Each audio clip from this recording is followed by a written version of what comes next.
welcome to another Sunday morning rant with yours truly. I actually don't have an awful lot to say today, so I'm probably going to keep this quite short. So, a couple of things. Yeah, it really is just a couple of things. I'm going to start off with the DX7. So, a couple of people have PM'd me either on the channel or directly about issues with the DX7. And one of the questions that seems to get asked quite a lot is, can you receive MIDI messages on more than one channel to trigger more than one voices on the DX7? There is a very simple answer to that question. The answer is no, you can't. There is a longer answer though, and I will go into that now. So you've got to remember the DX7 is a very old synthesizer. It was probably one of the first MIDI enabled synthesizers that sort of came to prominence in the market space. Okay, so back in those days there was no MIDI standard, so the manufacturers, Yamaha, Roland, Korg, whoever else was in the market at the time, basically implemented MIDI to their standard, not a recognised standard. And it's one of the reasons why some of the legacy tech is very, very difficult to MIDI with other pieces of tech, including some modern tech. Okay, so in the modern, we have now MIDI standards that all the manufacturers follow. Back in those days they didn't, so certain function calls on a MIDI channel might not be recognised by another keyboard, or might have a different function on the keyboard you're trying to control. Okay. In terms of the Yamaha DX7, this was originally the Mark 1, and to be honest they improved the MIDI for the Mark 2, but not what I would call noticeably brilliantly. So in the Mark 1 it was a single channel receive and a single voice play. In the Mark 2 it's exactly the same, single channel receive, single voice play. Okay, that's it. There is a mode called Omni, which allows you to receive on all channels 1 through 16 that are coming into the device. And that, to be honest, is how I have my DX7 set up, and it's purely personal preference. Why would you have it in Omni mode? Well, it's because I've got other controllers that are set on other channels, not necessarily channel 1. And I don't have to keep mucking around with trying to set the DX7 to different channels and then wondering why things aren't happening when I try to use a different controller. So I tend to use mine in Omni. The other thing I've got my MIDI set up here is that the DX7 sits effectively in a network on its own.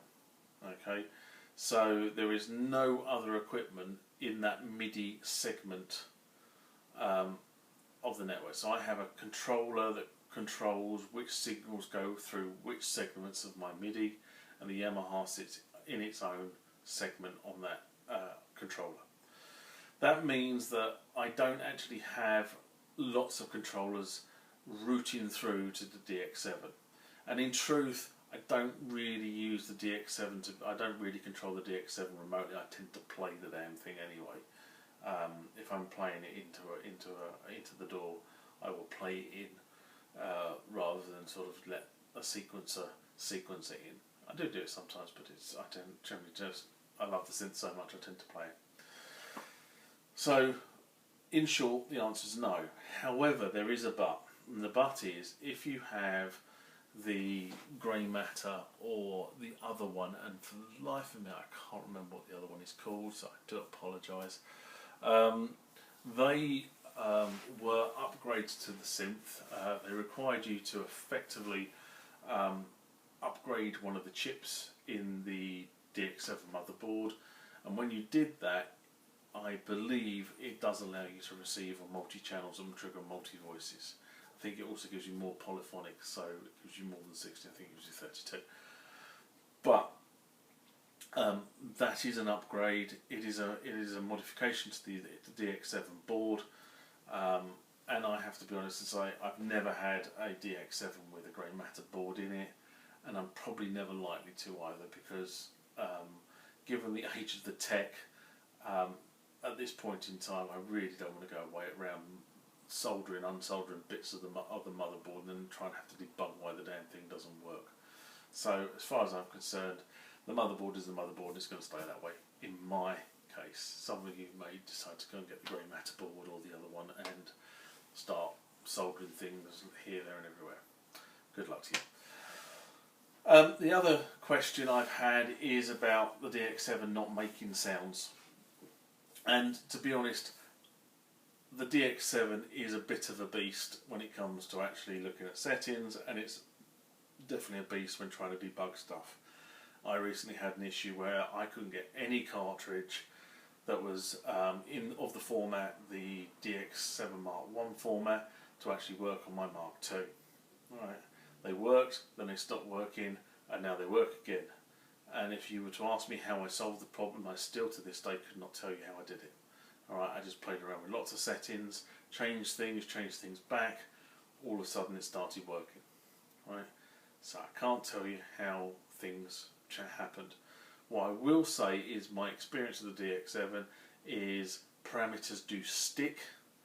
So sometimes it's worth changing a parameter and then changing the parameter back. Because I've seen that a couple of times on my personal machine where something doesn't instantly change for whatever reason. And the second thing I've seen is so parameters stick. The other thing is I see it not store a parameter. Alright, so you sometimes need to just put that in. So that could be one reason why you're not getting sound out. There is another reason that I do know of, and I've seen it on some DX7s, but I can't say I think it's a fault of the board or whether there's other issue somewhere else. And that is that when you get up to the 17th note, because it's 16 note polyphonic, when you get the 17th note, what should happen is the first note should drop off. What I have seen happen is the first note drops off, but the 17th note doesn't trigger. Again, I can't tell you why. And the other thing I've seen is that the 17th note triggers on the left channel but not the right channel if you've got a Mark II.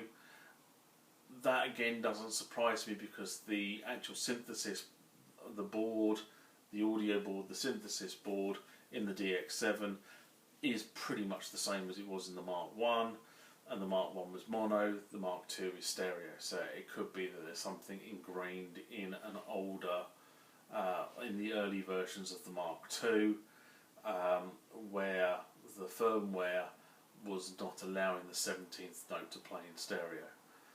So it's probably worth running the diagnostics and getting a version, understanding what version of the firmware. I actually have, my Mark II is quite a late version of the Mark II, so it's possibly I've got a later firmware than many others, which is probably why I'm not experiencing some of the issues that are being quoted. And the third thing that's come up quite a few times is about the DX7 not actually playing any sounds when you hit a key. The only real, apart from there being an issue with the sound, either the soundboard or the actual motherboard in the DX7, the other issue that would tend to cause that is flat battery. So either the battery's gone flat and all the sounds have effectively erased themselves from the non-volatile memory, or somebody has removed the battery when the unit's been powered off, and obviously it's deleted all the sounds in the non-volatile memory.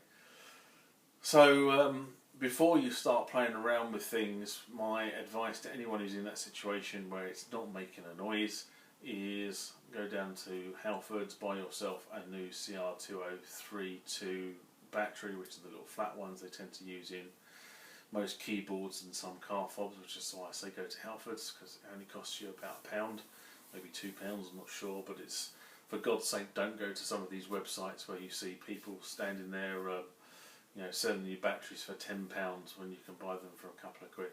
And the other thing I'd say about the DX7 is if you have got a flat battery, use the opportunity to put in the new cradle for the battery so that it's not actually soldered to the board anymore, and you can get it out and in easily next time you have to do it. A battery should last you, depending on usage and storage and all that sort of stuff, a battery should last about 10 years.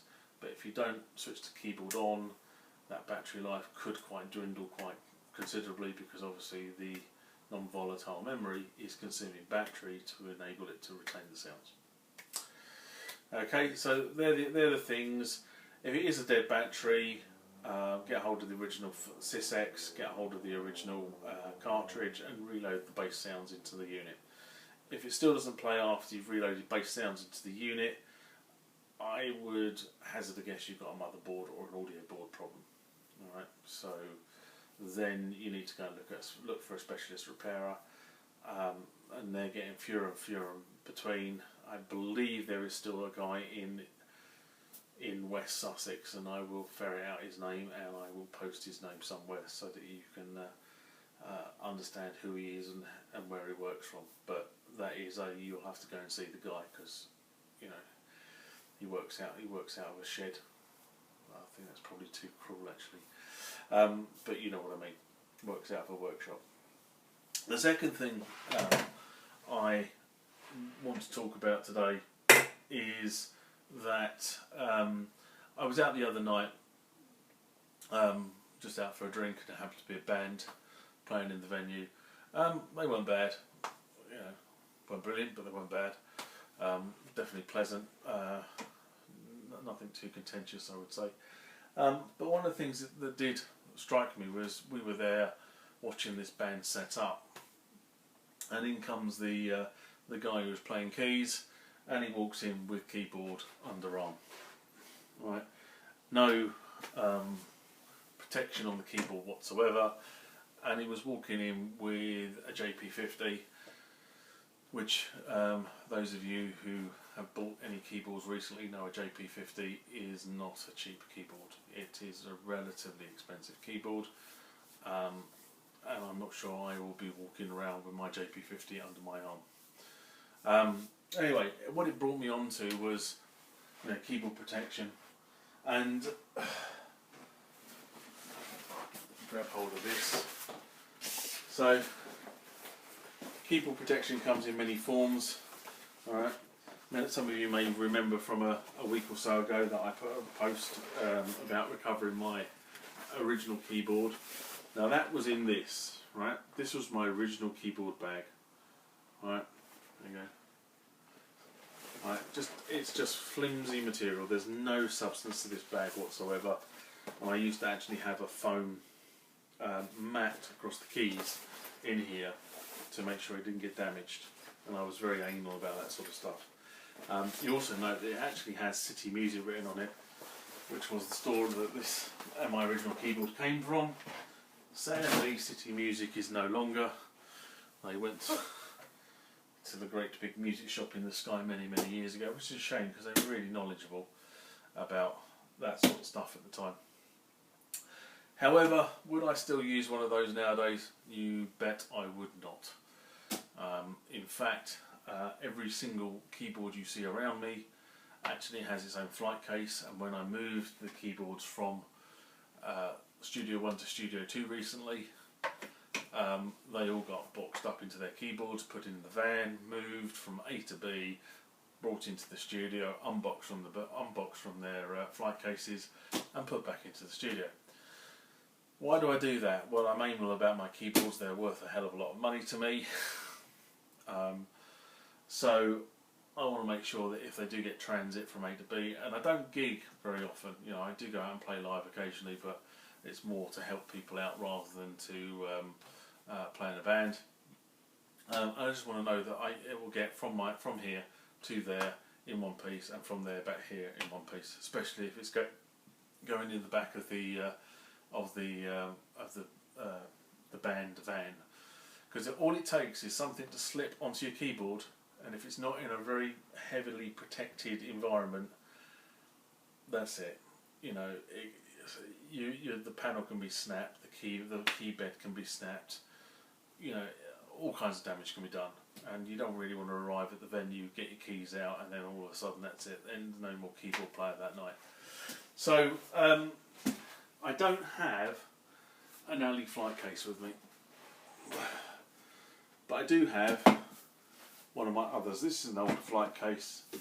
One of my keyboards, one of my legacy tech was received in one of these, and as you can see, it's solid. Alright, it's got a piece of plywood at the bottom, piece of plywood at the top, and if I open the keyboard, the case up, which I'll do in a sec, excuse me being like so.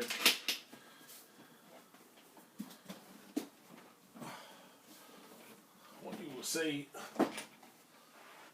is this happens to have a D10 in it, a Roland D10, which is one of my legacy pieces of tech, which I've got out for a reason at the moment. Okay, but there you have the legacy piece of tech. You have this, I don't know, what is it, furry material, which was the rage at the time. There you can see the foam padding behind it. Okay, so foam covered in this material, and it holds the keyboard absolutely solidly in place. Right. I know that can go back to storage, from storage, and that keyboard is not going to be damaged from the transit. Ooh, so adequately protecting your keyboards is something I'm quite passionate about, and it just so happens I happened to have that from storage this morning. So I went and grabbed it. I thought, well, while I've got it there, and while I saw this keyboard player walking in for a very expensive keyboard under his arm, I might join the two together and just sort of do a piece and say, right, you know, think about it. That's all I say. Think about it. You spend a lot of money on this stuff. You know, the last thing you want is it for to be knackered by some roadie or piece of equipment just sliding onto it. Or, you know, the other thing I've seen happen is people put keyboards on the floor when they're setting up and step on them. You know, at least if it's in a case, you know, you step on the case, it doesn't happen. It doesn't damage the keyboard. But anyway, that's all I've got to say. Hopefully you'll have another great week, and I'll speak to you soon. Bye bye.